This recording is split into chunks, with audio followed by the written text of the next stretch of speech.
This is your ultimate stop for everything sports. The Golden State Media Concepts Sports Podcast. Should I say more? From the NFL, MLB, the NBA to MMA, it's all in here. The Golden State Media Concepts Sports Podcast.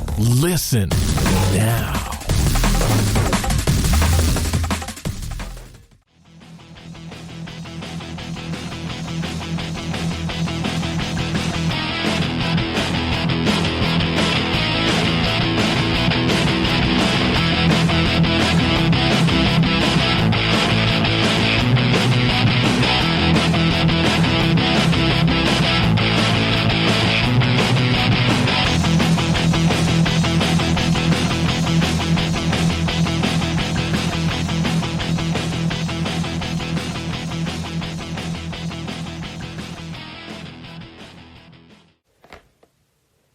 Jalen Suggs for the win. Gonzaga is heading to the finals undefeated. The first team going to the national championship undefeated since Bobby Knight's Indiana team back in the 70s.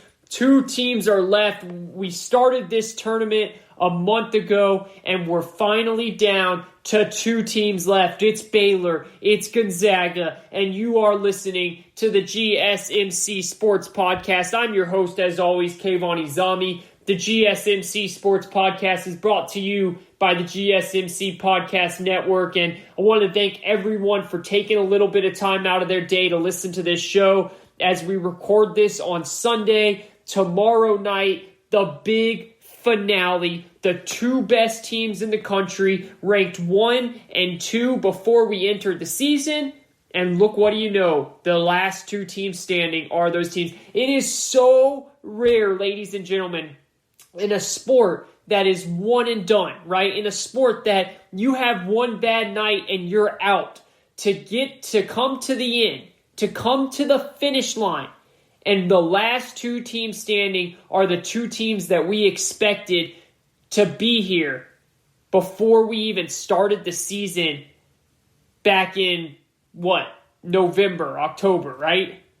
That's remarkable. We're talking about Gonzaga, who is undefeated. That is obviously a big storyline that will be mentioned many times as we enter Monday night. And then we're talking about Baylor. Baylor, a team who is looking as good as you can get. I mean, if you guys remember, we were talking about Baylor like we were talking about Gonzaga. We thought Baylor could go undefeated.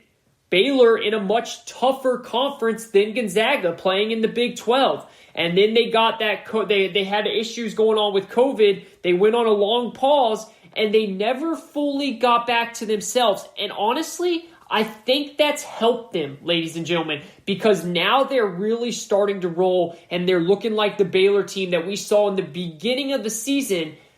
And it is going to be one of the best finals we've seen, but we got to start here.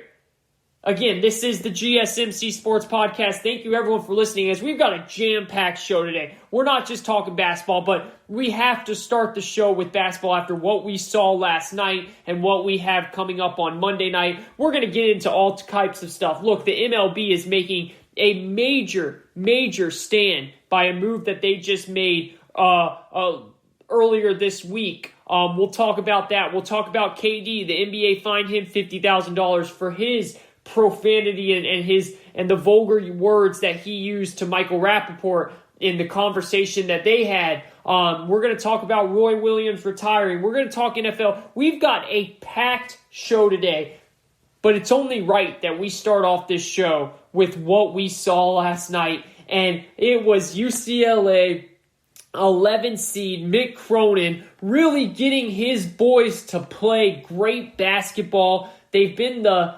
quote-unquote Cinderella of the tournament, even though they're UCLA, and a lot of people kind of have trouble actually claiming them as a Cinderella story, but they are an 11 seed, and let's just face it, no one thought UCLA had a shot. No one thought UCLA would even get close to beating Gonzaga. They were 14-point underdogs deemed by Vegas. Everyone said the only way that they can possibly win is if they play their style of ball. And what did they do? They played Gonzaga style. They went toe-to-toe with Goliath, and they almost won.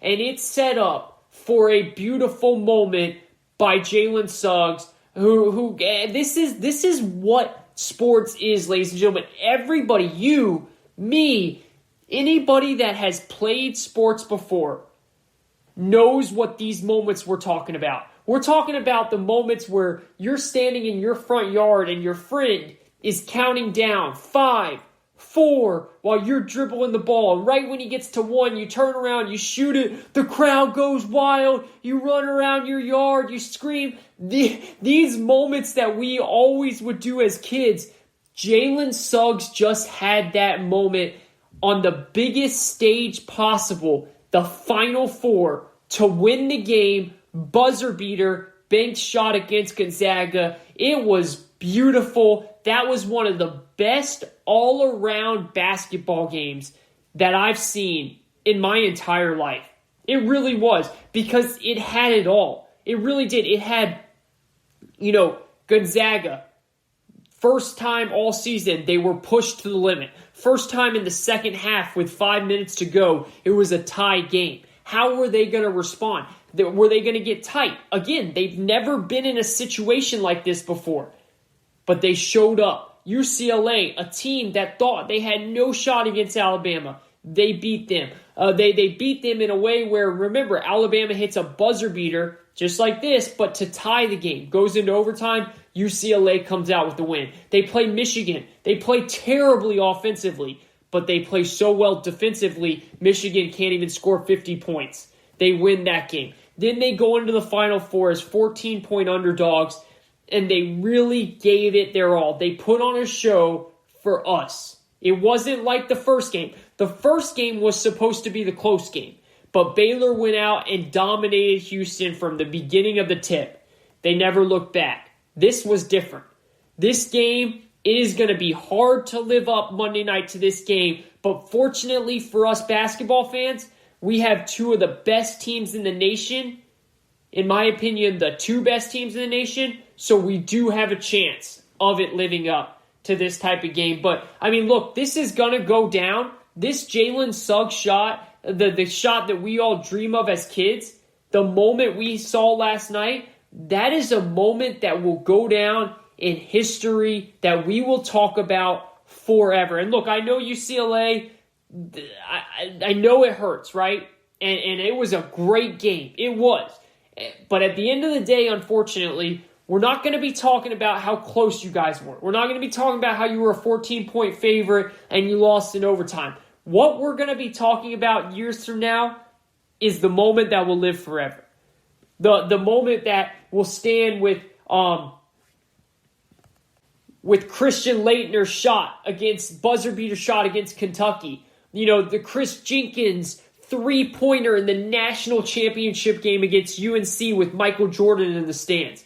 We'll be talking about this play by Jalen Suggs for years to come, and we'll be talking about that play when we talk about those types of plays that I just named, the Chris Jenkins, right? That's what we'll be relating this play to, and this game as one of the best games we've seen, in my opinion, in all of basketball. It was a fantastic game. It had all of the storylines, and Jalen Suggs goes up and hits that shot, 0.2 seconds left, jumps on the table, does the whole Dwayne Wade style.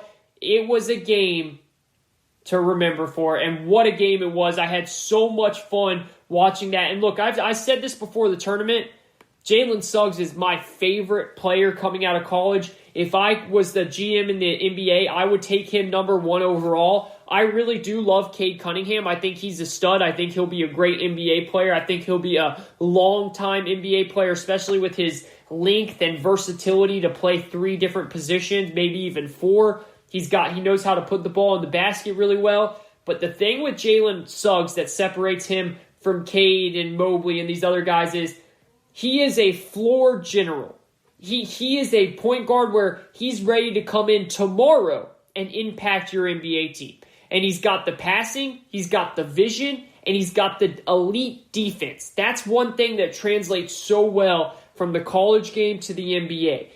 Defense. Are you a good defensive player? And he is having a tournament of the ages right now. We'll see if he can keep it going as he goes into Monday night playing a Baylor team who has a couple studs on their end as well, including Davion Mitchell, who I think is a lottery and NBA pick. That guy reminds me of Kemba Walker. Ironically, he reminds me of Donovan Mitchell, and that's ironic because same last name. They also both wear 45s, but he's so pure. He's so good at getting to the paint. If he wants to get to the paint, he will get to the paint, just like Kimball was always great at in college and still really good at in the NBA. He can score in the paint so well. He's getting better with his outside shot. He's a great facilitator. Davion Mitchell, Jalen Suggs, these are some of out of the many players to watch on Monday night, but these are two players to really highlight and keep your eye on as we move forward. And it will be a fantastic game. Again, like I said this earlier, the NBA is so much different, right? Because think about it. In the NBA, if you have a team like with LeBron on it, you're most likely going to either be in the finals or one of the last few teams, like either the West Finals, East Finals, depending on which team he's on at the time. You're going to be one of the last teams in the mix, right? If you're a team going into the season in the NBA and we think that you're going to be one of the best teams in the league, 99% of the time, you are the best team. You are one of the best teams in the league. Unless injuries or something out of the ordinary happens, usually you always are, because we know in the NBA who are the best teams going into the season. In college basketball, it doesn't work that way.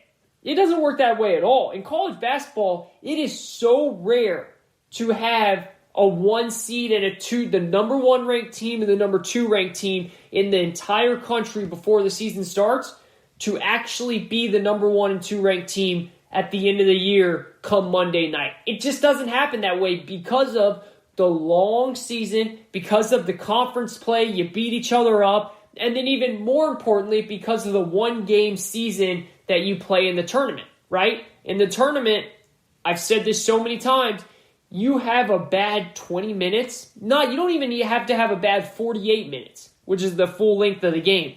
If you just have a bad half, you will get eliminated from this tournament. And for the vice versa, if you get really hot like UCLA and play your best basketball towards the end of the season like UCLA, you can go on a phenomenal run. And that's what makes college basketball so fun. And I really think in a year where we didn't know if we were going to have a tournament, in a year where we didn't, or in a last couple years, we didn't have a tournament last year, right? We did not get to have March Madness last year. So we go into this year, we didn't get to have it. We didn't know if we were going to have a tournament. We knew that the NCAA was going to try as best as they can to put the tournament on. We didn't know how it was going to work. We didn't know if all of these teams being in Indianapolis and Indiana would work. We didn't know if games were going to be canceled. And at the end of the day, we only had one game get canceled, the VCU-Oregon game. Every other game happened. We had Cinderella stories. We had buzzer beaters. And now it comes down to Gonzaga, the only undefeated team to make the final game, the championship game, since Bob Knight's Indiana team, which was, I think it was the 1975-76 team that went undefeated. And ironically, that was the last team, obviously, to go on. You remember, we had teams like Kentucky.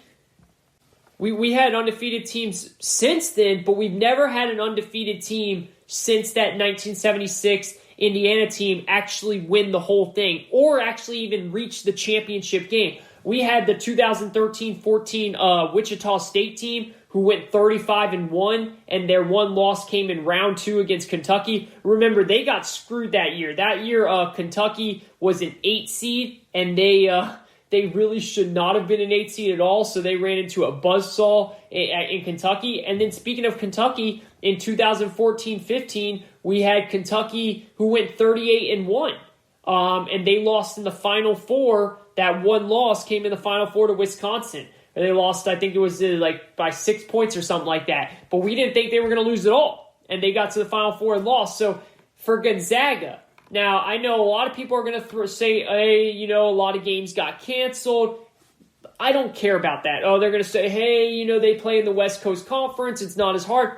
I do not care about that. Again, we are talking about a tournament where if you have one bad half, it's over. And Gonzaga's been able to stand pat through that, and they've been able to make it here. Will they win? I don't know. I'll tell you this much. The hardest thing about having a game like they just had is having to bounce back and play another game. See, having a moment like that, like Chris Jenkins did a couple years ago against UNC, that was in a championship game. So it's over, right? It's done. He won the championship with that shot. Gonzaga just won the semifinals with that massive Jalen Suggs shot. So now, all day, it's not like football where after, from the semifinals to the finals, you have a week to prepare. You have one day in between. You go from Saturday, Sunday, and then the game's on Monday, right? So all day today, Jalen Suggs is going to be having a media conference. His teammates are going to be asked about it. He's going to be getting text all over. His teammates are going to get being blown up. They're going to have to come down from that emotional high and realize we still have to finish business. We still have to play a Baylor team who is playing phenomenal basketball right now. Does that affect Gonzaga? That's something we're going to have to watch. Now, Gonzaga has a lot of really good players. Drew Timme, they've got Jalen Suggs, Corey Kispert. These guys are NBA players, right? And then they have a great coach in Mark Few. So I fully believe he will get them ready. But it's just another thing on their back, as well as the target of being undefeated. A lot of pressure is on Gonzaga Monday night, while Baylor's playing with house money here, okay? Baylor, they were predicted to be here at the beginning of the season, but because Gonzaga's undefeated, all the attention is on Gonzaga. All the attention is on Gonzaga. And will Baylor be able to pull the upset? Well, that's something we're going to tell you guys about later in the show. This is the GSMC Sports Podcast. I'm your host, Kayvon Izami. All right, we're going to take a quick break. When we come back, we're going to take things over to MLB. We're going to talk a little bit of some serious news happening in the MLB right now. If it wasn't for the Gonzaga and the Jalen Suggs massive shot, I would have opened the show with this. I think this is one of the biggest topics going on in the sports world right now, and we are going to hit on that right after this. Don't go anywhere. This is the GSMC Sports Podcast. I'm your host, Kayvon Izami. We'll be right back after this. Are you looking for the very best NFL and college football podcast? Then check out the GSMC Football Podcast. Get the latest football news both on and off the field. From the NFL Draft to trades to the rumor mill to the NFL Combines. They got you covered. That's GSMCpodcast.com/football-podcast. Get updates on college rivalries, game day insights, and much, much more. It's football talk the way you want it. This show eats, sleeps, and breathes football. Don't forget to like them on Facebook and follow them on Twitter. Visit GSMCpodcast.com for more info.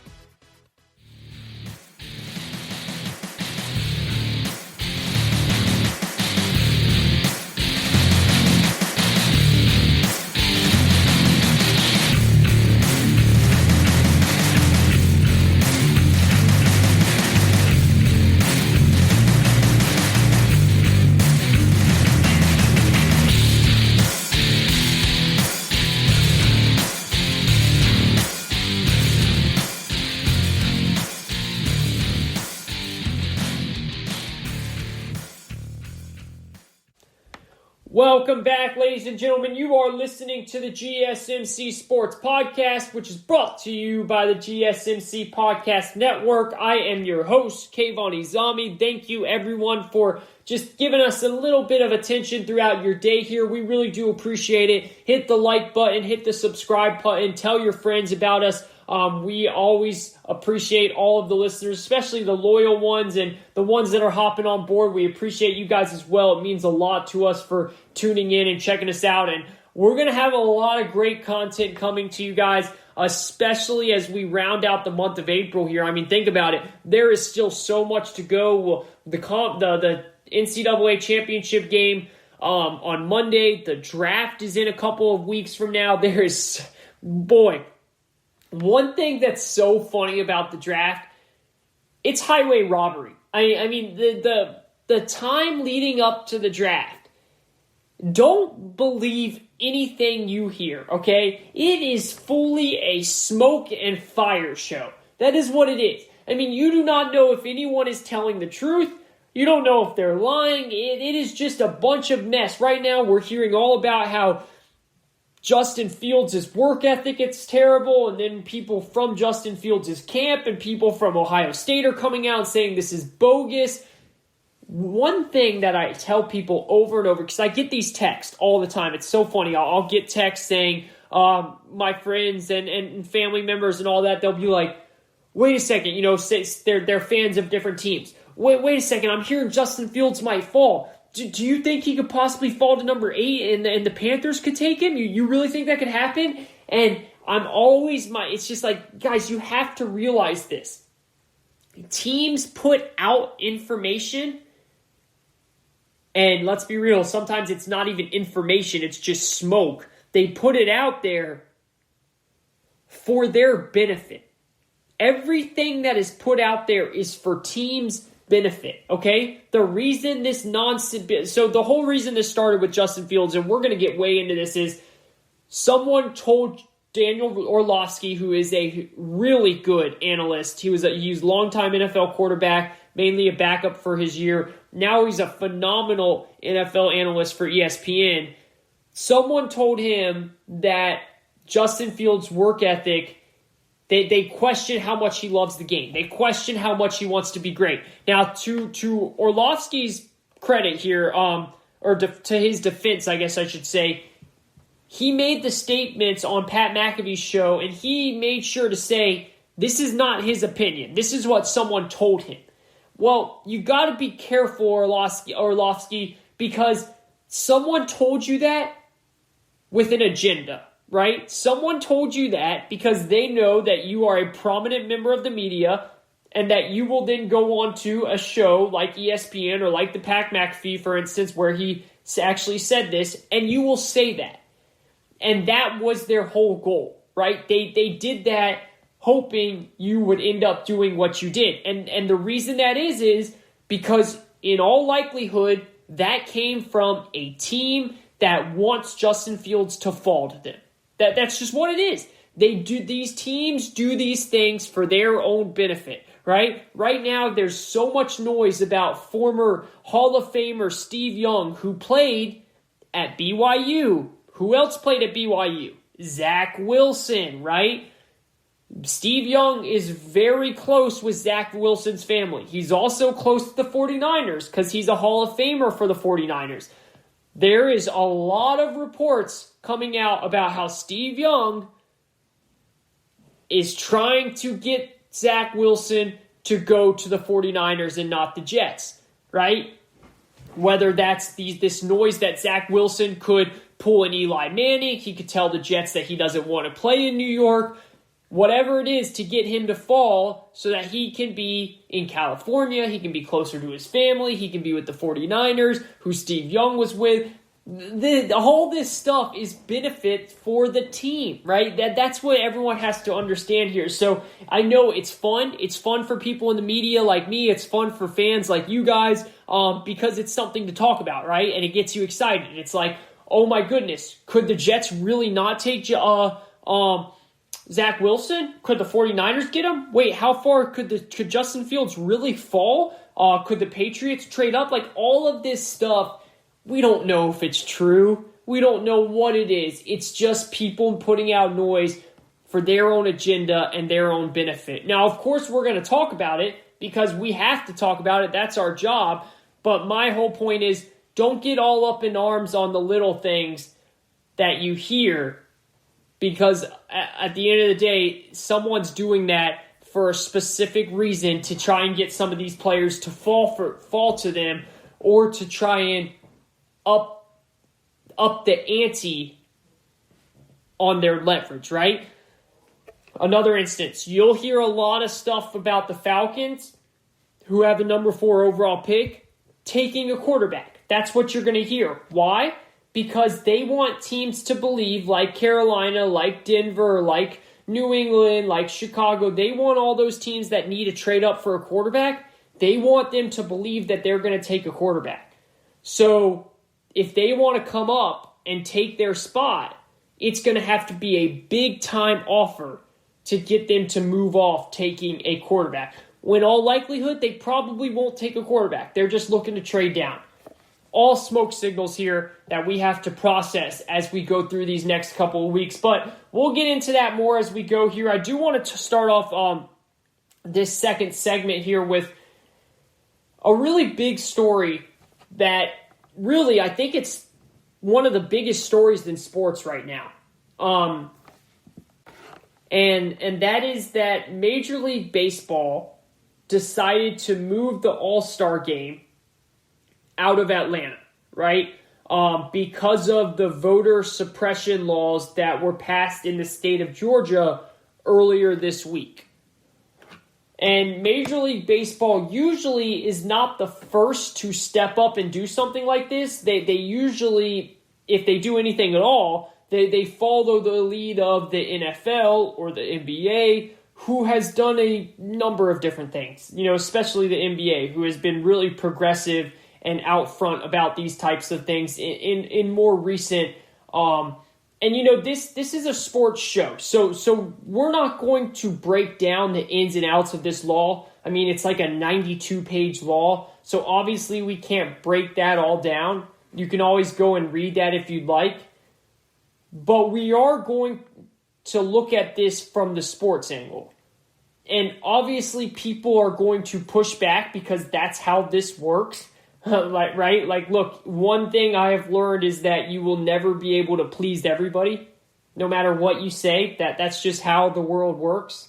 And a lot of times it's good. A lot of times that's okay, right? Because it brings conversation, it brings debate, it brings learning. That's what happens when you have conversations, as long as, big asterisk here, it's a healthy conversation, and there are two sides trying to learn, which sometimes politics doesn't always have. But no matter what, you're going to never be able to please anyone, right? So while I am not going to get into the ins and outs and the details of the law, there is one thing that is extremely clear, and that is the law makes it harder for people to vote, period, right? Whether it's not allowing people to vote after 5 p.m., which, as we know, 99% of the people work normal 8 to 5 hours, 8 to 5 throughout the day. So that leaves them no time to vote. Or the lines are long, there's fewer places to actually vote at. Again, not going to get into it, but overall, it clearly makes it harder for a majority of people to get out and vote. So, Major League Baseball decided to come in and say, hey, we aren't going to stand for that. So we are going to move the All-Star game out of the state of Georgia. We're going to take it out of Atlanta, which is where the All-Star game was supposed to be this year, okay? The Atlanta was supposed to host it this year. So real quick, a lot of people might not understand why Major League Baseball would do this, and you have to look at it from this perspective of, how does this affect the state of Georgia? And the quick and easy answer is money, right? You take away a big event like the All-Star Game, where families and friends and fans from all over come to Atlanta that week. And they spend money on hotels and drinks and food. It's a big deal for a city when you get awarded one of these events, like the All-Star Game. So MLB taking that away, it takes away money, which then upsets the people and the citizens of the city of Atlanta, right? The small business owners, the hotel owners, the people that live in Atlanta and were expected to go to the event. A lot of money gets spent during a week like this. It's a trickle-down effect, right? So that's why. That's the easy and quick answer of what this does. Now Major League Baseball stepping up and being the first sports entity to do something, that was surprising to me. That's the news too here that we have to focus on. That is the first piece that really jumps out at you. It is bringing attention to a situation in Georgia which a lot of people might not have been aware of. Not everyone is always following all the rules and regulations and laws that are that are passed in all 50 states, right? If you live out in California, if you live out in Colorado, or even if you live in Virginia or Maine or something, you don't necessarily know what's happening down in Georgia. So Major League Baseball deciding to yank the All-Star game out of Atlanta, which was set to host its third All-Star game, and I believe it's their first. It was going to be their first time hosting an All-Star game since the year 2000. I'm pretty sure. I need to double check that, but I'm pretty sure. So, all right. So all of a sudden, this is grabbing attention to an audience that might not necessarily have been aware of this law being placed, right? Sports fans. Some sports fans, especially some of the ones that I know, they are sports only sports. They don't really look at what's going on in the politics and the laws outside of that. So the fact that they see, wait a second, sports, the All-Star game, a massive event for the MLB, is getting moved out of Atlanta. Well, why is this happening? So you start looking into the laws and you start thinking to yourself, you start digging into it, and you start thinking to yourself, all right, I can see why people would be upset with this. I can see why this would generate a reaction. And then the fact that it's baseball of all people. And not just the players in baseball. This is really important here, okay? Like, this isn't just the players. We saw in the NFL players taking knees at one point because of the national anthem and the racial injustice. Colin Kaepernick started that, as we know. We've seen players rise up and start a protest. But this isn't just the players of Major League Baseball. We are seeing the entire entity of Major League Baseball say, you're not going to have this All-Star game. We disagree with the way you are going about your business, so we're going to move our business out of here as a result. That's going to get you to stand up and take notice, because this is a sport that has not been at the forefront of these things in the past. And that ultimately is what's going to put the big, bright spotlight on all of this, right? I'm sure that brought attention then to Roger Goodell, Adam Silver, Gary Bettman, all these other commissioners of Major League Sports, and they were probably surprised. Like, wait, you guys, Major League Baseball, are the first to make this move? Okay, right? Like, I see what you're doing. And to me, what it says is, and we can get into the, should we congratulate Major League Baseball and all of that? And yes, I believe we should, by the way. But one thing you have to understand, and this is important here, and you know how I always try and peel the onion back, right? I always try and peel the curtain back further to really understand the whys. And this is a moment when you need to peel the aforementioned curtain back, because this doesn't just happen out of the blue. Most likely, the money was pressuring Major League Baseball. In other words, as in the corporate sponsors of Major League Baseball, the corporate sponsors of the All-Star game, were saying, we don't want to be a part of this in Georgia. We do not want to be a part of anything happening in Georgia right now. You can do what you want, Major League Baseball, but you're not going to be doing it with us. And I think that's what's so important here, because with the same big money that funds the Super Bowl, the SEC championship in football, which is in Atlanta every year, by the way, the college football playoff, the NBA All-Star game, which was just in Georgia before this law came out, So all of these other events now have to make an important decision. Are you going to Georgia? And I just think this is the first domino that's fallen. Because I don't see how another group, another organization, another sports league comes in and they say, we'll hold our championship here after Major League Baseball just made this gesture. I think these are going to have long-term implications because the money is backing out, right? That's the huge thing here. Money is money. We get that. And that's a problem for everybody who wants to hold an event in Georgia. And, the interesting thing with baseball is that baseball, their big events are few and far in between. You have the All-Star Game, the postseason, the World Series. That's about it, right? So if you're getting threatened to have this big money pull out of one of your marquee events when you are having lesser and lesser events, you're going to make sure you do the right decision. And they made the right decision for money, right?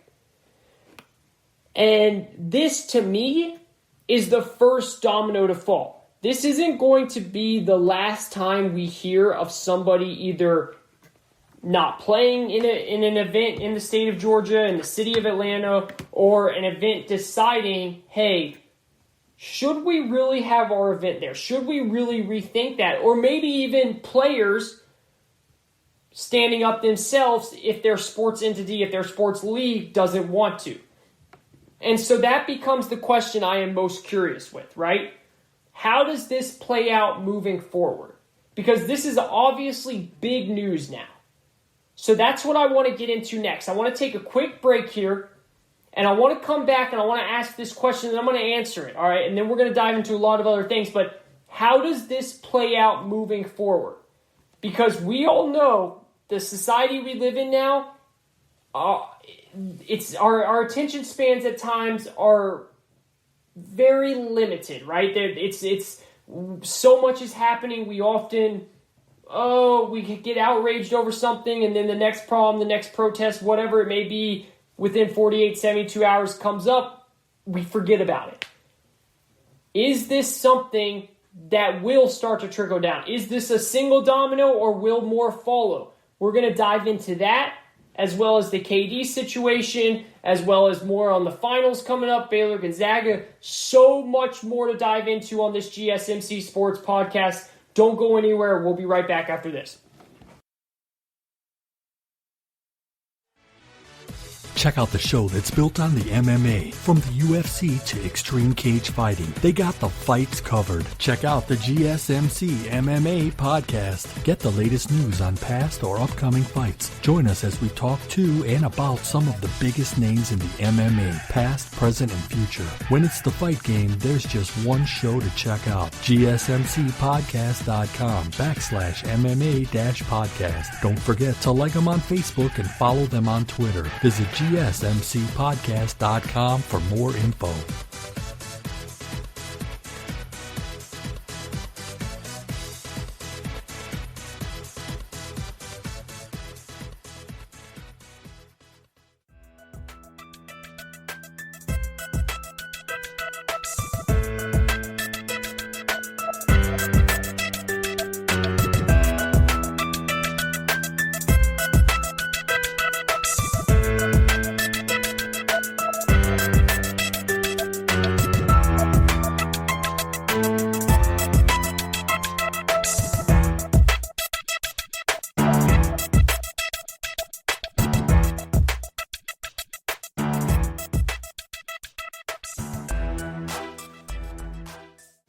Hello, welcome. You are now listening to the GSMC Sports Podcast. You are listening to segment number 3 of the newest edition of the GSMC Sports Podcast, which is brought to you by the GSMC Podcast Network. I am your host, Kayvon Izami. We've tackled a lot of big things so far. Baylor, Gonzaga in the finals, 1 and 2 at the beginning of the season, now meet with the last 2 teams standing. Jalen Suggs hits a shot of the lifetime, the shot that we all played in our front yards growing up. You know, your friend counts down, you yourself counts down, to 5-4. You take the winning shot, you hit it, you go wild.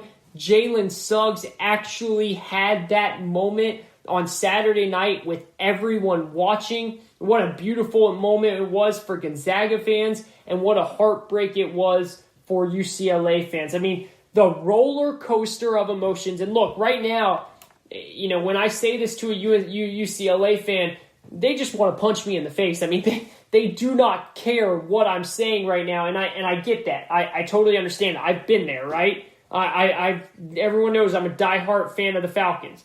When the Falcons lost the Super Bowl, I don't care what people just tried to tell me, whether they were trying to be nice to me or not. I just wanted to punch everyone that talked to me. I didn't want to talk to anyone. And the roller coasters of emotion of that game, I mean, you have UCLA scoring with 3 seconds left, right? And then it's tied up. It looks like it's going to go to a double overtime. And everyone's cheering for UCLA. And then before they can gather their thoughts again and look back up, Jalen Suggs is on the scoreboard pumping his chest out Dwayne Wade style. And it's just like, what just happened? It's funny, my girlfriend was dead asleep last night while I was up watching this, and I just went berserk. I'm not a fan of Gonzaga. I'm not a fan of UCLA. I'm just a sports fan, right? I was just watching the game so I could talk about it on here because I love the games. And Jalen Suggs hit that, and I just went berserk. And she woke up thinking someone just robbed us, or I just saw a ghost or something. But really, I was just like, I'm sorry. This is just what happened. Watch this. And she wasn't mad. She understands that that's not the first time that's happened, but it was phenomenal. It was phenomenal, and I feel so happy for Jalen Suggs. I feel so bad for UCLA. And you know what's funny about games like that, especially with it had the whole David versus Goliath, setup, right? If you think about it, you had Gonzaga, who was undefeated, who everyone predicted to be there. If you filled out a bracket, you most likely predicted Gonzaga to win it, unless you just wanted to try and go the opposite way, which I did, picking Illinois, and we saw how that went. Everyone knew Gonzaga was going to be there. No one really pictured or picked UCLA to be there. So when the game started, and it was UCLA was 14-point underdogs, and the pace of the game for UCLA, they're slow. They want to grind out a win. Their defensive mindset, while Gonzaga just wants to run, and score. A lot of people thought UCLA is screwed. They have no chance. And it's funny, in games like that, you kind of just go in accepting, okay, Gonzaga's going to win. They're undefeated, but it will be cool to see if they can really go undefeated. But then as the game starts to go, and you start to really see UCLA in it, and it's like, wait a second, they're up 3 right now. Oh, wait a second, they're down 1 at halftime. Oh, wait, they're up 2. Oh, it's tied. Oh, 5 minutes to go, they're down 1. You start to realize, whoa, UCLA can literally win this. And you kind of start to shift the way you cheer, right? Because everyone, unless you have a dog in the fight, unless you're either a Gonzaga fan or a UCLA fan, usually you're cheering for the underdog, right? Because that's just what we love in sports. We cheer for the underdog. We want to see something amazing happen, something that we haven't seen before. So I noticed I started to kind of, yes, UCLA, like I started to kind of cheer for them when they were scoring, and I find that pretty funny, and I'm pretty sure a lot of you guys have that same thought process as I do. But let me know what you guys thought. Let me know where you were watching the game, what your roller coasters of emotions were like the last couple of minutes of that game, and how much you enjoyed it. And then let me know who you think is going to win on Monday night. Baylor, Gonzaga. 2 teams, 2 dominant teams, 2 really good coaches. Both coaches never won a national championship. Remember that. Scott Drew, who, when he took over Baylor, they were in shambles from everything that happened with that program and the scandal and all that. He's never won a national championship. And then Mark Few, who has had really good teams before, but has never been able to get over the hump, right? They lost that one championship game against UNC a couple years ago. That was UNC's revenge tour after they lost on a buzzer beater to Villanova the year before that. So both coaches, both teams, both fan bases are looking to hoist that trophy for the first time. Who will be able to do it Monday night? That's something I cannot wait to watch. But before we get into more of that, I want to follow up more here about the situation with Major League Baseball and the All-Star Game and what's happening in Georgia, right? So to get you guys caught up again, Major League Baseball has decided to pull their All-Star Game that was happening this year in Atlanta. They decided to pull it out of Atlanta. This would have been the third time Atlanta has hosted the game, the first time since 2000, and they've pulled it out of Atlanta because of what's just happened with the recent laws passed, the recent voter suppression laws that have been passed in the state of Georgia. Baseball is the first sports entity, the first sports league, the first event to pull themselves out of the state of Georgia, right? Sponsorship money, I'm sure, was breathing down their back, saying that they were not going to stand for this. They were not going to have their money tied up in this state. So Major League Baseball decided to make the move of pulling their All-Star Game out of Atlanta. So this is my question now. My question becomes, is this the first domino to fall? That this isn't going, is this going to be, are we going to have more of this? And I do believe we will, right? I do believe that this isn't going to be the last time we hear of somebody either not playing in an event in the state of Georgia or the city of Atlanta, or an event deciding, hey, we need to rethink this. Because the obvious big news now is, because listen, we live in a society with some limited attention spans, right? At times, so much is happening on a regular basis in this world that we oftentimes are on to the next outrage, the next problem, the next protest, whatever it may be within 48 to 72 hours or so, right? That's kind of, that happens. It's just with the way social media is, with so much happening. So right now we have this situation with MLB, Major League Baseball. Now the SEC championship game is a big sporting event that's held in Atlanta every single year. Do we get to a point where college football, which plays its SEC championship in December in Atlanta every year, do we get to that point? And remember, Major League Baseball did this. Do we get to that point where we say, okay, wait a second, Major League Baseball did this? Do we question whether or not the SEC and the NCAA should be making a decision here as well? Or will we be so far past it at that point that it will be forgotten? Because to enact change, more has to happen. We all know that. And while baseball moving the All-Star Game out of Atlanta was a great start, it may not be enough. Georgia has already come out and said they're going to continue doing what they're doing. This is their business. This is their policy. But once you start to see multiple entities get together, that's what builds the momentum. That's what enacts change, right? So I'm wondering if that's going to happen sooner rather than later, and whether or not we'll even remember this type of thing by next November, December, once that SEC championship starts to come up. Personally, for me, I think this feels different. I do, because I think this could be the start of more to follow. Because, again, while baseball moving the All-Star Game out of Atlanta was a great start, it may not be enough. And again, Georgia, they stand pat with what they want. But to enact change, you gotta have a lot of pressure coming at all different sides. You have to hit Georgia where it hurts the most. And it sucks for the people of Georgia. I'm a huge Atlanta Falcons fan, so I get it.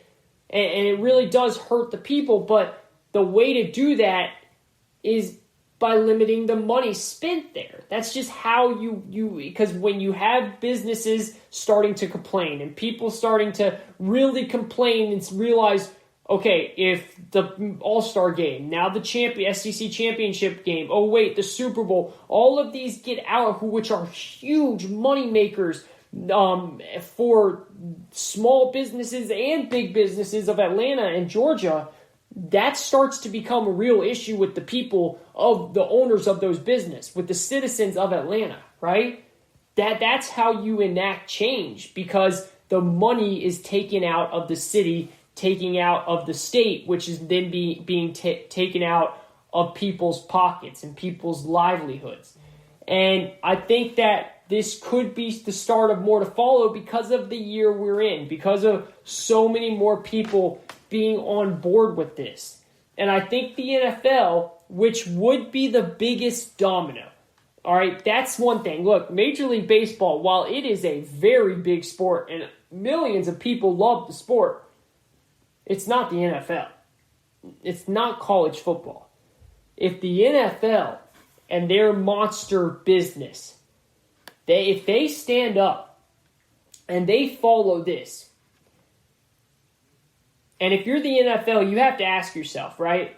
Do you really want this headache? Do you really want to deal with the build-up to the next event in Georgia where you have to explain why you picked Georgia when there's so many other places to pick?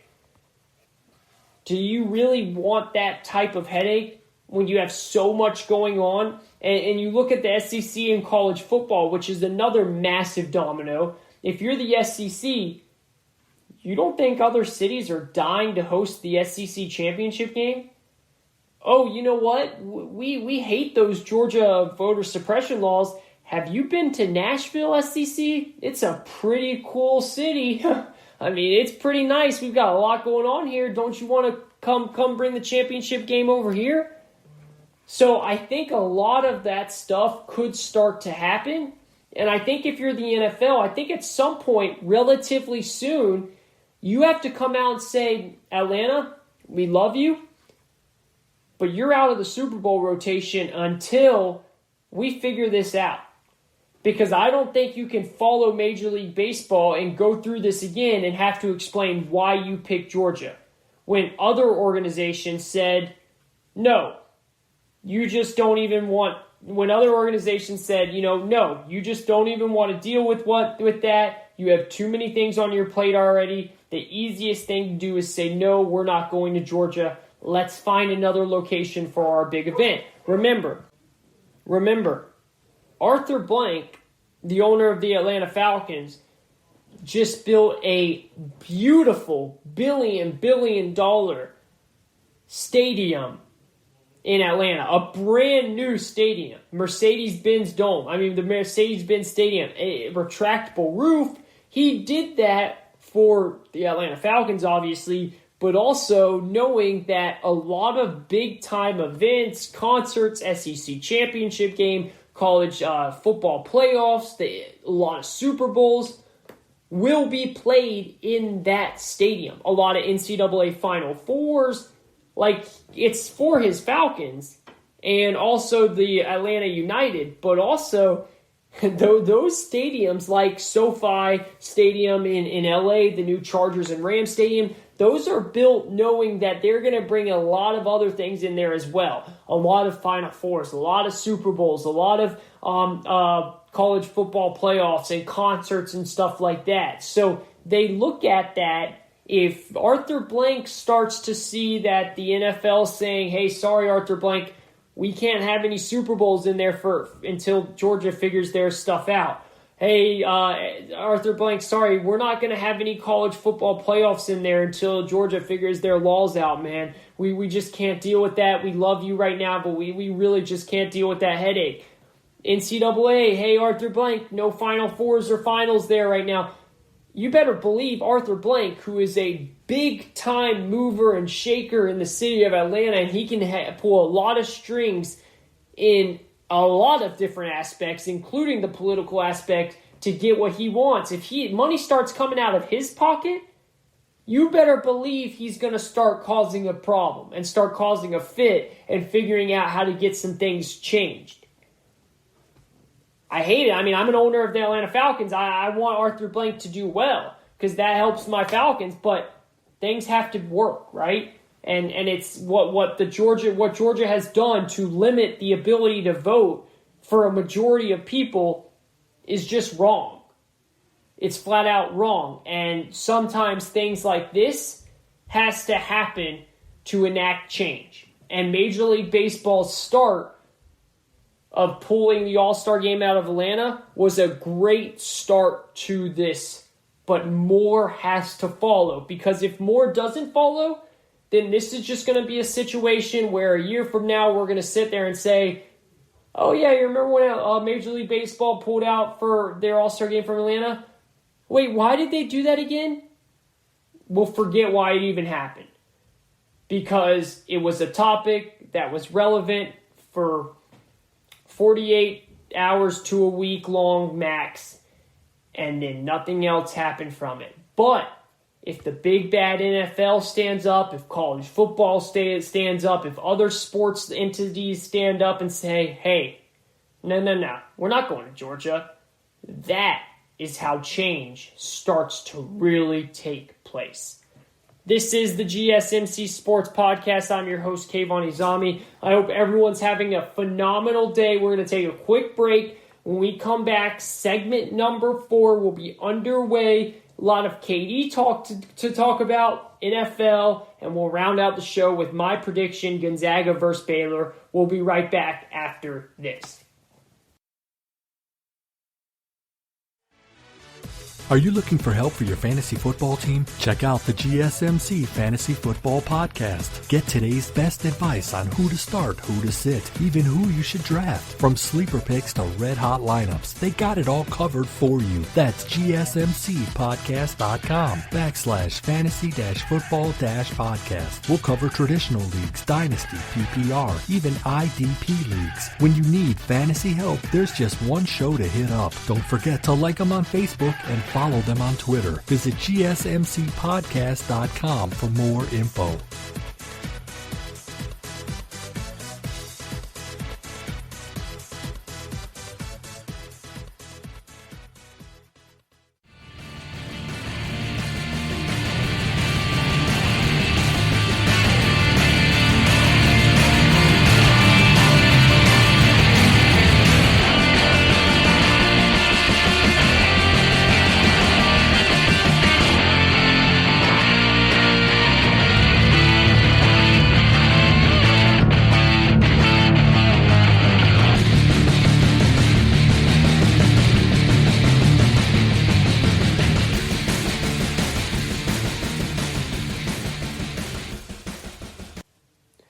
You are listening to the GSMC Sports Podcast. I am your host, Kayvon Izami. Thank you, everyone, for sticking with us throughout the show. We are now entering segment number 4, also known as our final segment of the show. What a great show it's been. Lots going on in the sports world, from games to more in-depth, deeper conversations like we just had with MLB, moving their All-Star game out of Atlanta, and same with what we're about to talk about here with Kevin Durant and his situation, his altercation that he had with actor, comedian Michael Rappaport. We'll get into in just a second here, but also, so much going on in basketball, women's side and men's. Women's, we have the championship game going on tonight, starting here in just a little bit. Stanford taking on Arizona. Arizona is a remarkable story for those that have not been following the women's tournament, which has been a downright phenomenal tournament. Lots going on with that tournament, a success so far. And really what happened was Arizona wasn't even projected to make the tournament once this season started. They haven't made the women's NCAA tournament in 16 years. And they finally make it this year, And what do? They power their way to a Final Four run where they then upset the mammoth of women's basketball, Connecticut, and Paige Buchers, who's just been one of the most fun players to watch in all of basketball this year, men's or women's. She's been phenomenal, her and her shot, the way she finishes at the rim. And Arizona was not scared at all of them. They came out and dominated them from the start, really. And now they're taking on a Stanford team who I do think Arizona's run ends at this point. I think Stanford's time is due. They haven't won a national championship since 1992, but they've got a phenomenal coach, one of the winningest head coaches in all of women's basketball. And I think that Stanford gets their bill paid, and they end up finally winning that championship that they've been wanting for so long, being such a successful program throughout those years, just not being able to get to the top. But maybe Arizona's magical run continues. Whether it does or does not, they have been a great story so far, and I really I know this will come out tomorrow morning, so this will already happen, but I really hope a lot of you guys are tuning in and watching that show because, watching that game, because it's going to be a really fun one to watch tonight.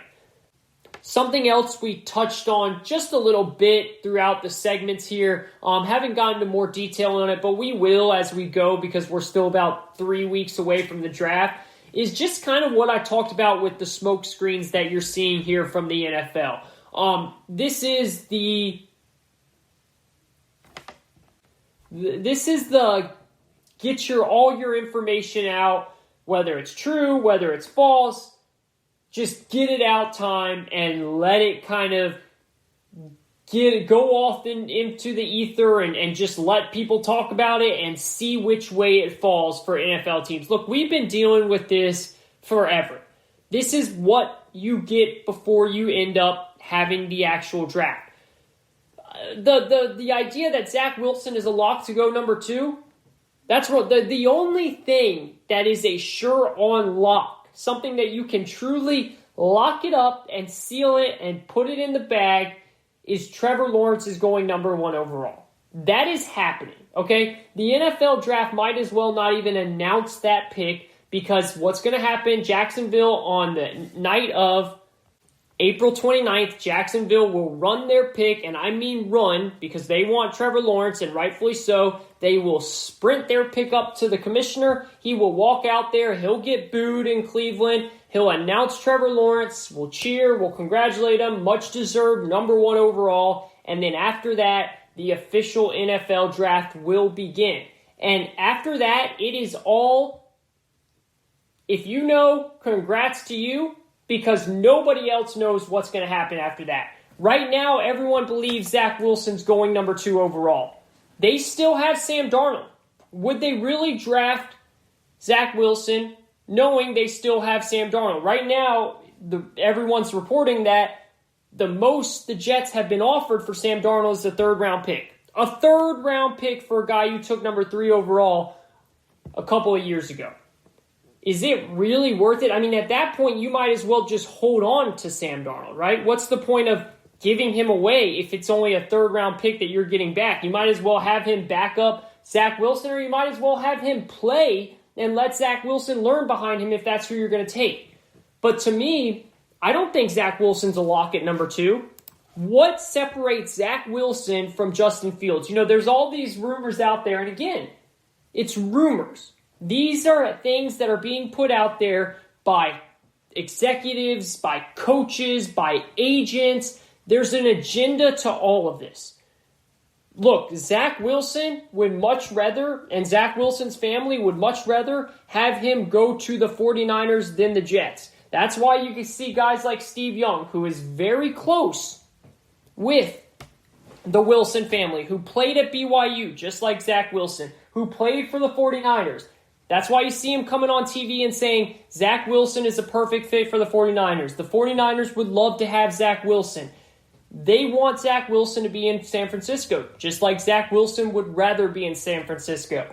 Does that mean he'll end up there? Who knows?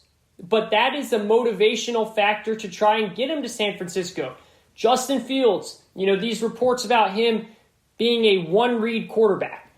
Go watch the tape. The guy is not a one-read quarterback. The guy had 6 touchdown passes against Clemson after breaking his rib. He's able to go through his progressions just as good as anyone else in this draft, if not better than anyone in this draft. He's an athlete. He ran a 4.44. He's got a great arm. He fits today's mold. Zach Wilson's had injury history. I'm not here to knock Zach Wilson. I'm just saying this idea that he is the surefire second best quarterback in the draft, no one knows that. If you watch the film, it really doesn't even tell you that. He had one good season at BYU with a team that was way better than every single team they played this year. Every team. I mean, that offensive line he had at BYU was one of the best offensive lines in the country. He had a Grand Canyon size of a pocket to be able to work in. You think he's going to have that if he goes to the Jets? No.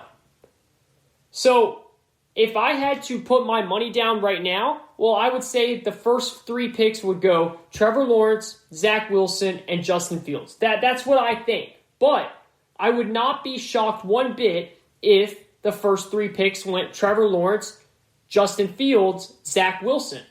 I wouldn't be shocked. That's just how it is. Again, this is all to get information out there. The Carolina Panthers are picking at number 8. You don't think that they would absolutely love if Justin Fields or Trey Lance fell down to them at number 8? That's their goal. They don't have to trade up, and they still get a quarterback. The only way that can happen, though, is if one of these quarterbacks slide. And how does a quarterback or any player slide in the draft? Well, if some information comes out that makes teams a little bit hesitant to pull the trigger and draft him.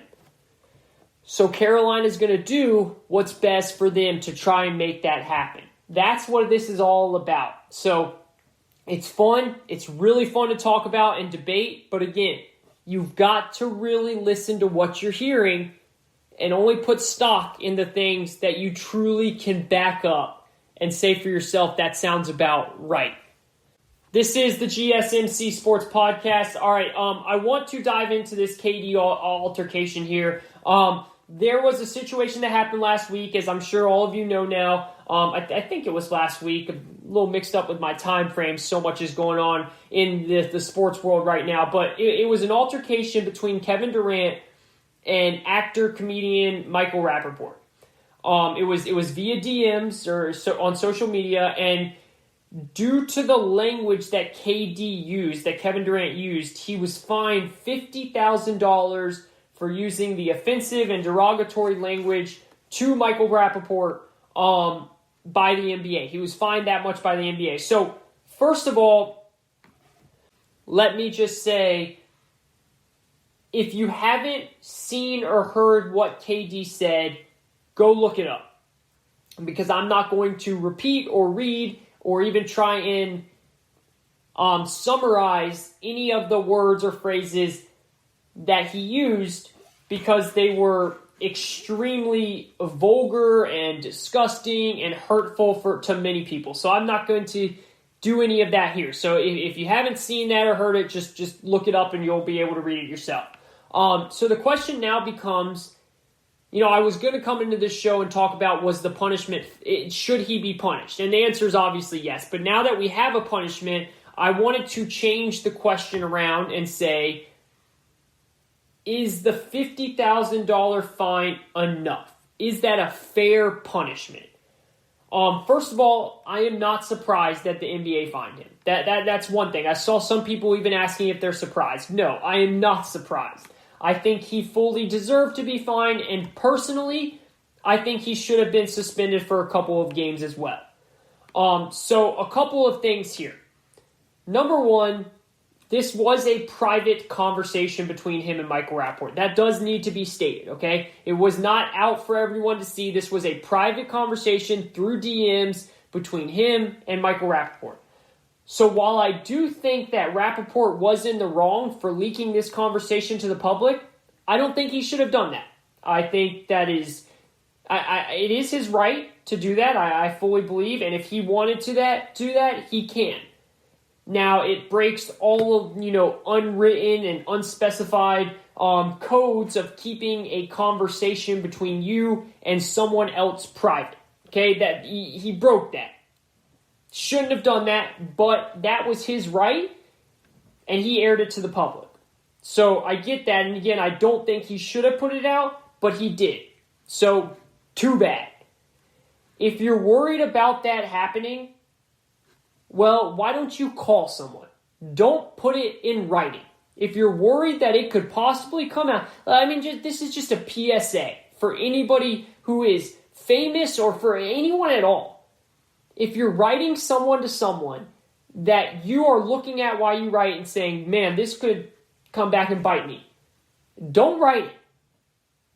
Don't send it. If you really need to say it, call them or go and tell them in their face. Don't put it in writing. So the fact that he did that, yes, it was lame, quote unquote, as a lot of people would like to say, or he broke man code, whatever, that Michael Rappaport let it out. He still had every right to do that, and he did it. Too bad for KD.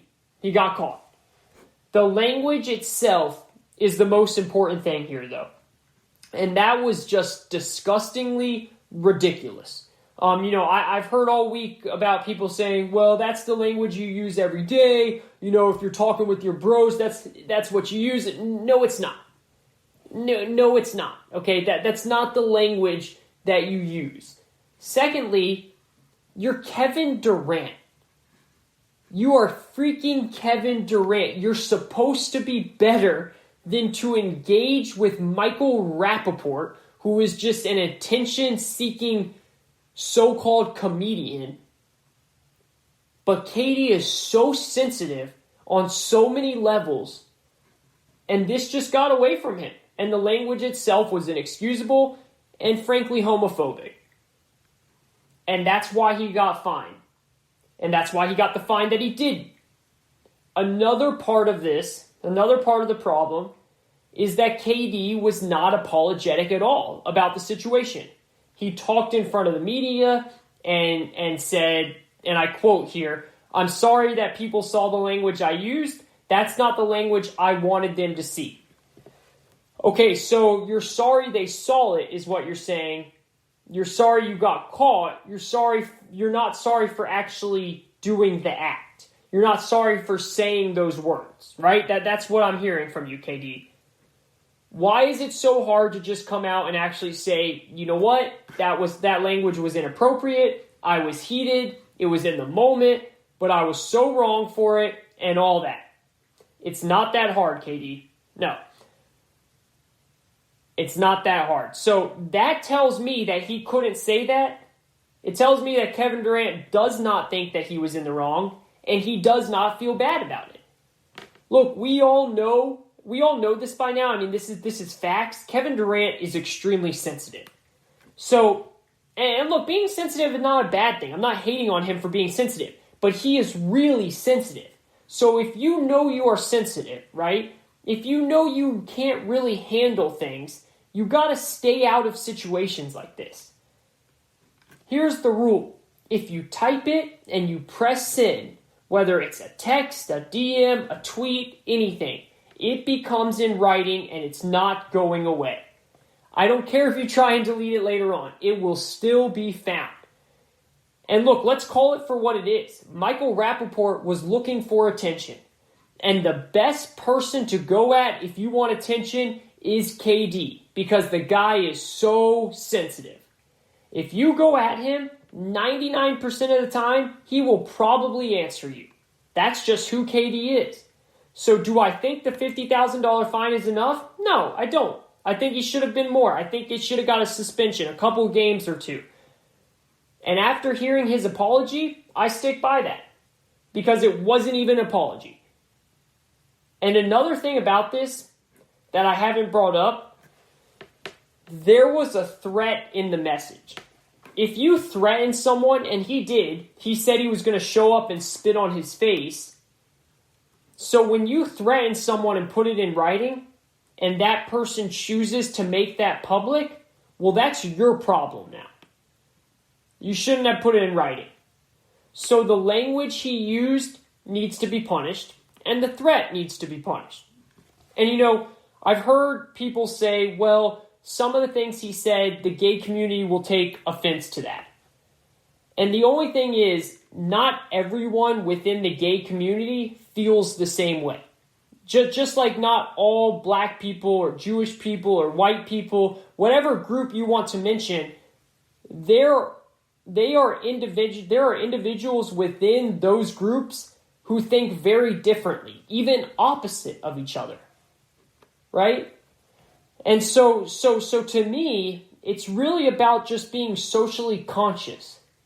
Wow, that was a really hard word to say for some reason. And doing the right thing. It's just about being socially aware and doing the right thing. That means to all of us, right? So the language he used, which is now public, that needs to be punished, and the threat needs to be punished. And I also think he has some more explaining to do. Because again, all KD was saying in his quote-unquote apology was that he is sorry it became public.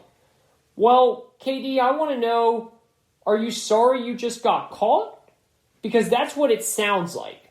Are you saying that it is okay to use that type of language? So I think KD needs to elaborate. I think that part of his punishment needs to be that the NBA or the Nets can step in here as well. It doesn't just have to be the NBA. They need to hold a press conference. And he needs to sit there and explain himself. And he needs to take questions from the media. Again, I don't care that he said he was planning on this being a one-on-one conversation. It started as a private conversation, but guess what? One of the people in the two-man conversation decided to take it public. Well, boo-hoo, now it's on you. And you should have to deal with consequences for that, other than being fined $50,000, which is pocket change to you. That's just my thoughts on it. This is the GSMC Sports Podcast. I want to thank you all for tuning in today. It's been a phenomenal show. Thank you again. We'll be back on Wednesday to talk much more. Thank you for listening to the GSMC Sports Podcast, which is brought to you guys by as always, the GSMC Podcast Network. I'd like to ask, if you haven't, go and subscribe to the show and write a nice review. It really helps us out. I got a lot of really great reviews from some of you recently that was so kind and so awesome, and I reached out and said thank you to the ones that put their names out there. So we really do appreciate that. Also, if you can, please follow us on Twitter, Instagram, Facebook, all the social media platforms. Thank you. Have a great night. Enjoy your sports. Enjoy the championship game on Monday. And we will be back after that on Wednesday to talk about the championship game and talk much more of NFL, NBA, NHL, MLB, now that opening day has happened, and much more. Stay tuned for then. Have a great early start to your week.